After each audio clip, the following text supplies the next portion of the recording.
masih ternyaman ya. Alhamdulillah. Gimana tadi waktu berjalan ke sini? Alhamdulillah lancar sih, Bu. Alhamdulillah lancar. Kejebak macet nggak di jalan? Dikit. Oh iya, gitu. Hujanan nggak tadi? Enggak aman. Alhamdulillah. Soalnya di sini tadi pagi hujan. Ya selama sebentar itu tempat saya juga sempat hujan. Tapi untungnya pas mau berangkat udah reda. Udah reda ya, alhamdulillah udah reda. Tadi kesini sama siapa Mbak Amanda? Naik Gojek, Ibu. Oh, naik Gojek. Jauh nggak sih rumahnya menuju ke sini?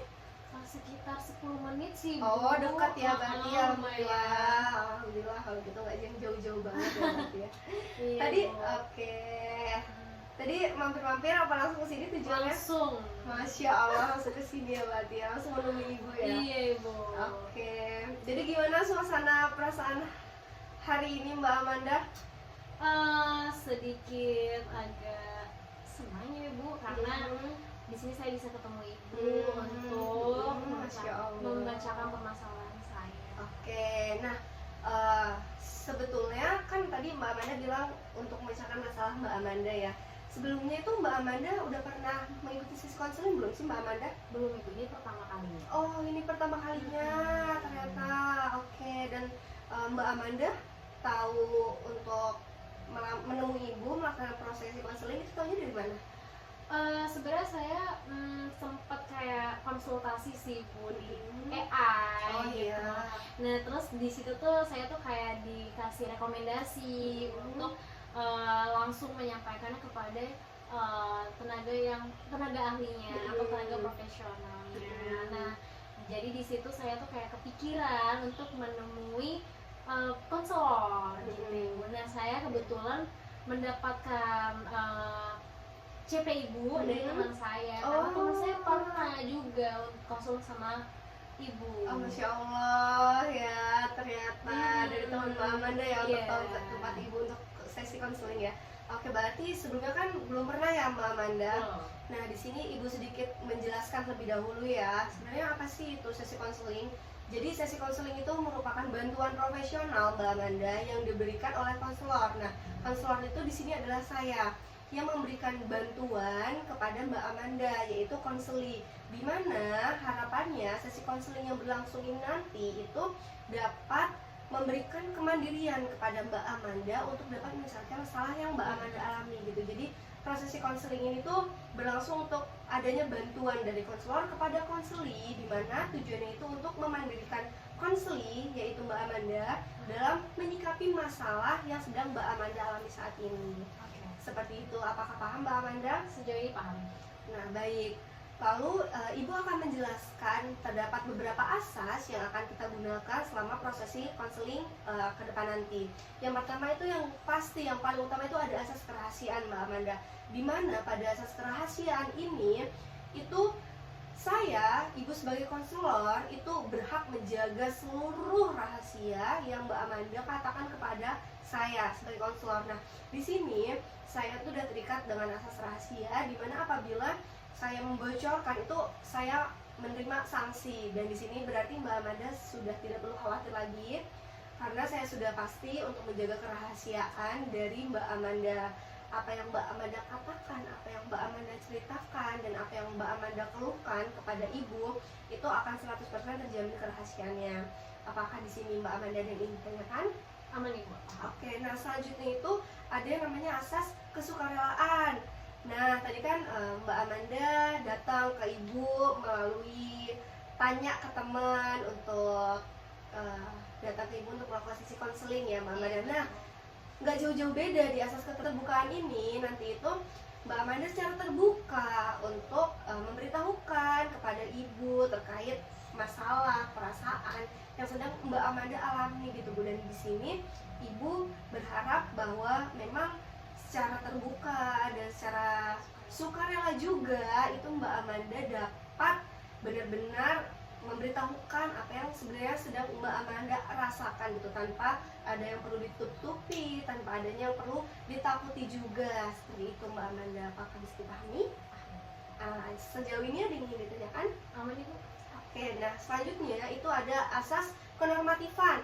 Nah, di mana di asas kenormatifan ini itu sesuai dengan norma-norma yang berlaku di masyarakat gitu. Jadi Mbak Amanda tidak perlu khawatir terkait proses konseling yang kita laksanakan hari ini itu sesuai dengan norma-norma yang berlaku di masyarakat. Dan yang terakhir itu ada asas kemandirian.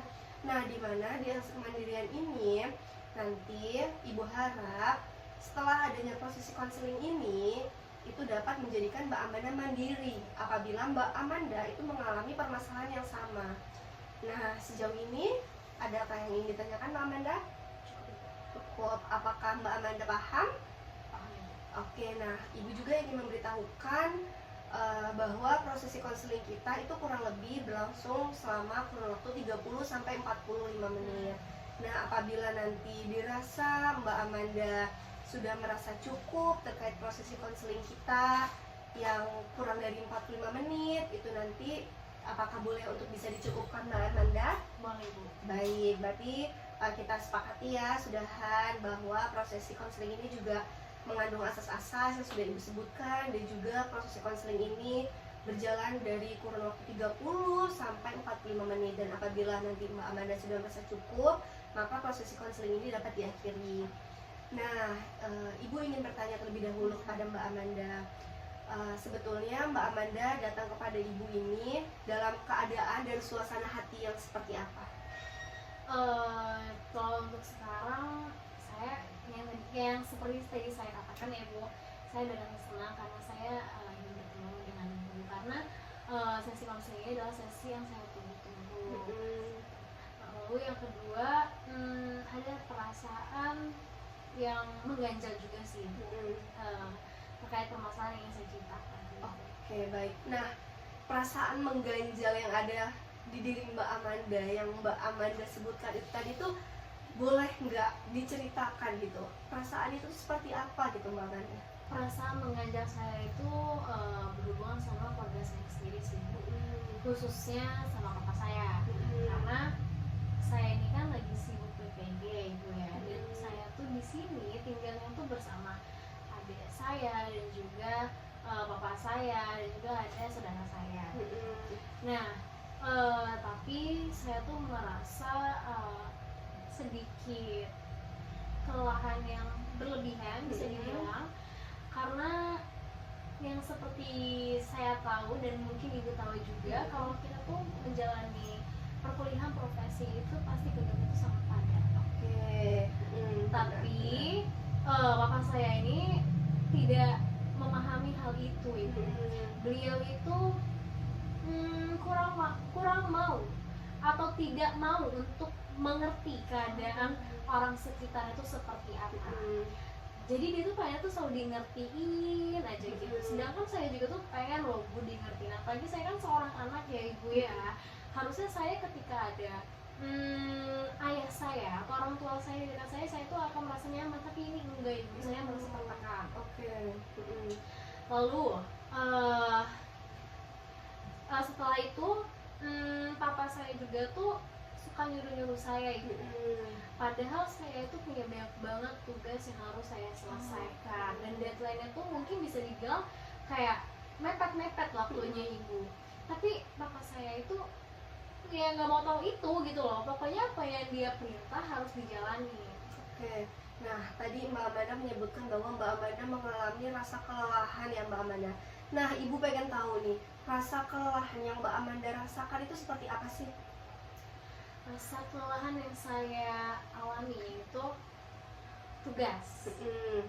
Tugas yang menumpuk itu bikin saya tuh merasa burn out. Saya pusing, belum lagi tugas itu satu matkul tuh udah numpuk ya Bu ya. Nanti besoknya dia ada lagi. Pokoknya setiap kita pertemuan itu selalu ada tugas. Pokoknya yang membuat saya tuh kelelahan berlebih itu ada tugas dan kemauan dari bapak saya harus dituruti. Selain tugas dan juga kemauan dari papa Mbak Amanda yang ingin dituruti, ada lagi faktor yang lain? Untuk faktor lain kayaknya nggak ada sih Bu. Itu yang jadi permasalahan utama saya. Berarti Mbak Amanda mengalami kelelahan karena tugas-tugas di PPG yang belum selesai, yang ada saja deadline-nya juga mepet, dan juga kemauan dari papa Mbak Amanda yang ingin selalu dituruti. Betul Ibu. Nah, perasaan Mbak Amanda itu seperti apa sih ketika Mbak Amanda itu mengalami kelelahan itu, dan juga ayah Mbak Amanda yang selalu ingin dituruti? Kesal Ibu. Oke. Perasaan yang saya alami itu kesal, Mm-mm. capek, pengen nangis, Mm-mm. rasanya pengen keluar dari rumah. Oke. Itu yang Mbak Amanda alami ya, kesal, capek, pengen nangis, rasanya pengen keluar dari rumah. Oke. Nah, Ibu memahami di sini ya bahwa memang Mbak Amanda ini memiliki pribadi yang patuh juga terhadap kedua orang tua karena berusaha untuk menuruti permintaan dari ayah Mbak Amanda gitu. Tetapi di sisi lain, Mbak Amanda juga itu mengalami kelelahan akibat tugas PPG yang banyak dan juga menumpuk. Nah, Ibu ingin tanya kepada Mbak Amanda ini, apa sih yang Mbak Amanda rasakan yang menjadi faktor pemicu Mbak Amanda ketika Mbak Amanda itu merasa kesal? Menurut Mbak Amanda ini ya, dengan ayah Mbak Amanda yang selalu menuntut, lebih kayak menyuruh-nyuruh Mbak Amanda gitu, apakah Mbak Amanda sudah bertanya kepada ayah gitu, apakah mengerti perasaan Mbak Amanda gitu? Belum pernah Ibu. Belum pernah. Apakah selama ini Mbak Amanda selalu menuruti permintaan ayah Mbak Amanda? Iya. Oke. Lalu bagaimana Ibu ingin tahu bagaimana spesifiknya ketika Mbak Amanda itu disuruh sama ayah Mbak Amanda? Ya, saya ngikutin apa yang diperintahkan aja sih Bu, karena saya males ada ribut-ribut, karena kan papa saya juga sensitif ya. Karena dia gampang marah juga, nanti kalau misalnya diturutin dia marah. Jadi ya mau nggak mau saya harus nurut. Dan prosesi itu terjadinya kapan? Setiap dia butuh Bu. Setiap dia butuh. Iya, butuh bantuan. Oke, waktunya itu kapan aja? Gak menentu sih Bu, kayak misalnya dia tuh pokoknya hal sepele itu dia selalu merintah. Kayak sekedar ngambil minum, ngambilin rokok yang di depan dia juga, ngasihin HP, kayak gitu sih Bu. Contohnya yang dikatakan ayah Mbak Amanda seperti apa? Ya kayak misalnya kau tolong ambilin air, minum, kau tolong casin HP, kau tolong ambilin rokoknya, padahal rokoknya di situ. Hal sesimpel itu aja sih, tapi itu bikin capek. Oke, menurut Mbak Amanda nih ya, Mbak Amanda sejauh ini sudah mengekspresikan perasaan Mbak Amanda belum kepada ayah Mbak Amanda? Belum sih Bu. Belum. Dan menurut Mbak Amanda, apa yang Mbak Amanda inginkan dari prosesi konseling yang berlangsung saat ini pada Ibu? Saya ingin saya bisa jujur sama papa saya terkait apa yang saya rasakan. Kalau saya tuh capek. Oke. Saya ingin dimengerti maksudnya. Oke, berarti di sini memang Ibu melihat bahwa memang Mbak Amanda ini memiliki perasaan yang ingin dimengerti oleh ayah, dan juga di sisi lain Mbak Amanda tetap ingin mematuhi ayah Mbak Amanda gitu. Dan di sini Mbak Amanda juga ingin bahwa prosesi konseling ini berlangsung dengan perasaan bahwa Mbak Amanda dapat meluapkan perasaan Mbak Amanda. Nah, di sini Ibu ingin Mbak Amanda itu mencoba mengekspresikan perasaan Mbak Amanda untuk bisa memberikan bahwa Mbak Amanda itu ingin dimengerti, seperti itu kan. Oke. Di sini Ibu akan berusaha untuk Mbak Amanda dapat meluapkan emosi Mbak Amanda kepada ayah Mbak Amanda. Sebetulnya kan tadi Mbak Amanda bilang bahwa Mbak Amanda ingin mengungkapkan ya, ingin bisa gitu berbicara kepada ayah Mbak Amanda, karena sejauh ini Mbak Amanda belum pernah secara langsung bilang menyampaikan perasaan Mbak Amanda itu kepada ayah Mbak Amanda. Nah, di sini Ibu ingin, di sini ada kursi kosong. Nah, Mbak Amanda bayangkan kepada kursi di depan Mbak Amanda ini, bahwa di depan ini ada sosok ayah Mbak Amanda. Dan apa sih yang ingin Mbak Amanda katakan kepada ayah Mbak Amanda terkait perasaan Mbak Amanda yang selama ini mengganjal gitu dan ingin dimengerti gitu?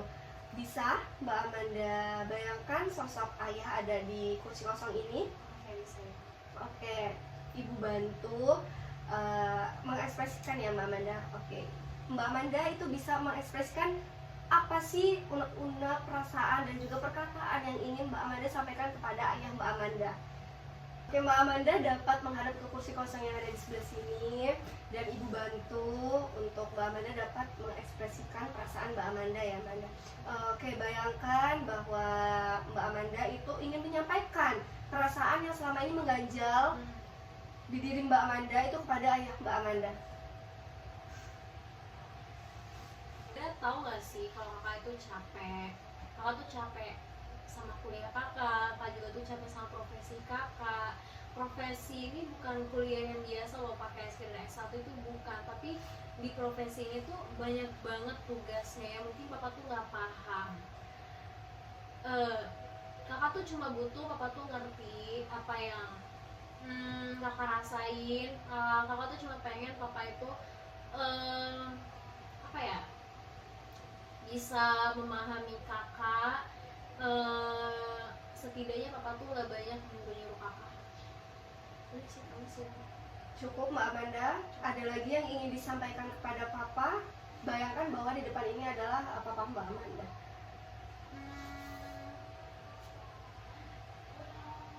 Kakak cuma berharap dan menginginkan perhatian dan apa ya, pengertian dan juga semangat yang Bapak berikan ke kakak. Oke, sejauh ini Mbak Amanda sudah menyampaikan perasaan kepada ayah Mbak Amanda. Nah, di sini Ibu ingin bertanya, bagaimana perasaan setelah Mbak Amanda itu menyampaikan kepada ayah Mbak Amanda? Bayangkan di sini adalah ayah Mbak Amanda gitu. Untuk perasaan yang saya rasakan setelah menyampaikan unek-unek saya kepada bapak saya, sedikit lega dan sedikit tersampaikan, tapi saya pengennya itu bisa terjadi secara nyata. Oke, berarti di sini Mbak Amanda sudah tahu ya Mbak Amanda, apa sih yang harus Mbak Amanda lakukan gitu ketika ayah Mbak Amanda itu menyuruh Mbak Amanda dikala situasinya lelah gitu, dan juga berarti Mbak Amanda itu dapat memberitahukan perasaan Mbak Amanda itu kepada ayah Mbak Amanda. Sebetulnya selain tugas PPG itu ada hal pemicu lain nggak sih Mbak Amanda yang membuat Mbak Amanda itu merasa sangat kelelahan untuk menghadapi ayah Mbak Amanda yang selalu menyuruh Mbak Amanda seperti itu? Ada sih Bu. Jadi kan dalam kegiatan perkuliahan PPG ini kita juga kan terintegrasi dalam kegiatan PPL, dimana saya tuh diterjunkan langsung ke lapangan atau di dunia persekolahan secara langsung dan nyata. Dan dari PPG itu kita tuh dibagi dari 4 kelompok. Nah, di situ kita mendapatkan kelompok masing-masing di sekolah masing-masing, dan termasuk saya masuk ke SMP yang ada di Bandar Lampung ini. Oh iya. Nah, sebenarnya banyak hal yang saya dapatkan yang bisa saya pelajari dalam mengikuti PPL ini. Tapi karena ini juga termasuk apa ya, salah satu dari pengalaman saya yang mungkin hal ini tuh belum memiliki jam terbang yang banyak saya lakukan gitu. Jadi saya tuh memerlukan energi yang lebih besar dari misalnya ngomong di depan anak-anak, itu kan sangat menguras tenaga, menguras pikiran juga, belum lagi overthinkingnya. Apalagi kita ngajarin bukan anak SD atau TK, pasti ada overthinking kayak takut dijulitin, takut apa gitu. Terus belum lagi menyiapkan media, belum lagi lingkungan sekolahnya. Nah, ya, oke. Sejauh ini lingkungan sekolahnya oke, dan teman-temannya juga oke sih. Cuman namanya juga manusia, pasti ada plus dan minusnya, dan itu saya paham. Tapi tentunya saya juga nggak bisa memungkiri ada kelelahan dalam bersosialisasi seperti itu. Karena di PPG ini kan sudah banyak tugas ya Ibu. Terus juga ditambah kita tuh banyak juga tugas-tugas diskusi yang memerlukan apa ya, komunikasi yang intens sama banyak orang, dan jujur itu tuh sangat menguras energi sekali. Sedangkan saya tuh bukan orang yang ekstrovert banget, saya tuh bisa dibilang tuh introvert sih Bu. Jadi banyak hal yang mengundang kelelahan saya secara berlebihan. Di perkuliahan, di PPM, belum lagi di rumah menjadi tempat saya. Nah, terkait Mbak Amanda kan memang mengalami kelelahan di PPG ya Mbak Amanda, di perkuliahan, di PPL, dan juga terkait ayah Mbak Amanda nih. Nah, Mbak Amanda pernah nggak sih menceritakan gitu kepada ayah Mbak Amanda apa yang Mbak Amanda lakukan, atau memang selama ini tuh bagaimana sih Mbak Amanda itu bisa bertahan gitu untuk sejauh ini dapat melaksanakan PPG ini dikala ayah Mbak Amanda yang menjadi permasalahan Mbak Amanda? Kalau sejauh ini apa yang saya lakukan terhadap permasalahan yang saya lakukan itu, saya menguatkan diri saya sendiri sih. Nah, apa rasanya ketika Mbak Amanda itu berusaha menguatkan diri Mbak Amanda? Capek. Rasa capek itu ada di bagian mana di dalam diri Mbak Amanda? Pikiran, Di pikiran, badan, di badan, hati. di hati juga. Oke, nah perasaan yang Mbak Amanda itu kan mengganggu di pikiran, di hati, dan juga di badan ya Mbak Amanda. Nah, apa sih yang Mbak Amanda lakukan itu untuk menghindari ataupun untuk menghilangkan lah pikiran Mbak Amanda itu sejauh ini? Untuk menghilangkan perasaan capek saya tadi, menghilangkan pikiran stres saya tuh berusaha untuk membuat planning. Kayak apa ya yang bikin yang bisa bikin saya tuh semangat menjalani hari esok. Kayak saya tuh menyatakan sesuatu yang bisa saya tunggu dan itu bikin saya semangat. Bisa Mbak Amanda ceritakan itu contohnya seperti apa? Misalnya buat janji sama teman, buat main kesini, kesana, yang bisa buat saya happy sih. Intinya keluar. Oke, dan hal-hal yang membuat Mbak Amanda happy, main sama teman, janjian sama teman, apakah itu berpengaruh pada kondisi papa Mbak Amanda di keadaan rumah? Tentu nggak berpengaruh sih Bu, karena itu kan saya sama aja lari dari permasalahan gak sih Bu? Karena kan saya nggak menyelesaikan secara langsung sama papa saya. Tapi saya mengatasi dari dalam diri saya dulu. Oke, berarti di sini Ibu mengetahui bahwa Mbak Amanda itu menyiapkan planning itu hanya untuk lari dari masalah yang Mbak Amanda, tetapi tidak menghilangkan masalah intinya, masalah utamanya, yaitu bahwa ayah Mbak Amanda itu kurang mengerti keadaan dan situasi Mbak Amanda, bahwa Mbak Amanda itu mengalami kelelahan secara pikiran, secara fisik, dan juga di hati itu terasa berat untuk menjalani dan juga mengikuti apa itu permintaan ayah Mbak Amanda. Nah, berarti di sini Mbak Amanda sudah tahu untuk titik permasalahannya, dan juga Mbak Amanda tahu bahwa Mbak Amanda lakukan itu hanya lari dari masalah. Dan tadi yang sudah kita lakukan, Mbak Amanda itu berusaha untuk mengekspresikan perasaan Mbak Amanda itu kepada ayah Mbak Amanda.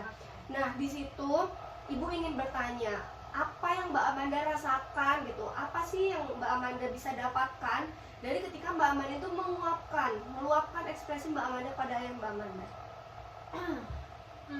Kelegaan, karena saya bisa menyampaikan apa yang ada di pikiran saya, perasaan saya, dan pikiran saya. Itu sih bukan. Oke, apakah di sini Mbak Amanda merasa lebih enteng? Apakah suasana hati Mbak Amanda yang tadi awalnya sedikit kelelahan itu bisa Mbak Amanda lakukan?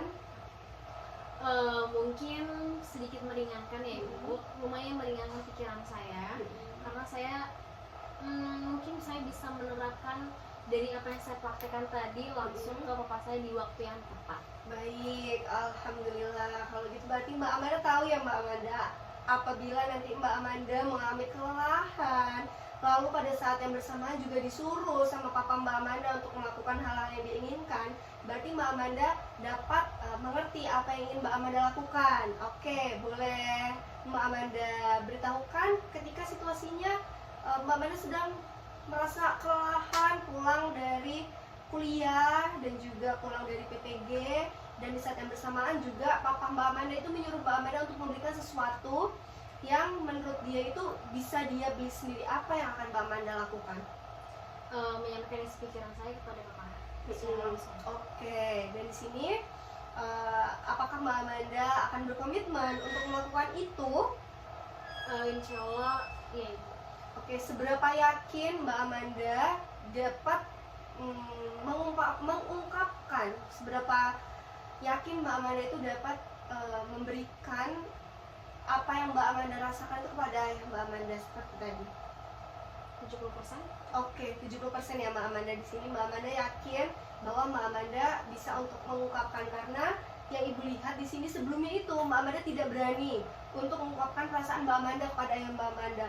Dan setelah pelaksanaan konseling ini, Ibu melihat kemajuan bahwa Mbak Amanda itu sudah mulai merasa dapat mengungkapkan ekspresi. Mungkin pada pelaksanaannya bisa jadi di hari itu Mbak Amanda tidak berani untuk mengungkapkan karena takut untuk mengekspresikannya. Nah, tetapi ternyata bahwa mengungkapkan ekspresi itu tidak menjadi permasalahan di diri Mbak Amanda gitu, bahwa dengan mengungkapkan ekspresi Mbak Amanda itu dapat memberi ayah itu pengetahuan gitu Mbak Amanda. Jadi ayah tuh bisa mengerti tentang suasana hati Mbak Amanda, tentang perasaan Mbak Amanda yang sedang Mbak Amanda lalui.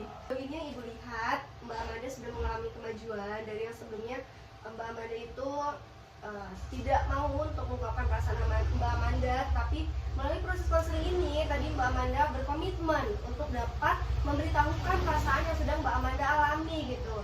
Nah, di sini Ibu ingin bertanya. Nah, sejauh ini, sejauh proses konseling Mbak Amanda dengan Ibu, apa sih yang sudah Mbak Amanda rasakan? Kelegaan yang seperti apa yang Mbak Amanda rasakan? Kelegaan dalam tidak memikul masalah ini sendiri, dapat menemukan solusinya dari proses konseling ini, dan berlatih untuk menyampaikan apa yang saya rasakan kepada bapak saya secara langsung melalui praktek.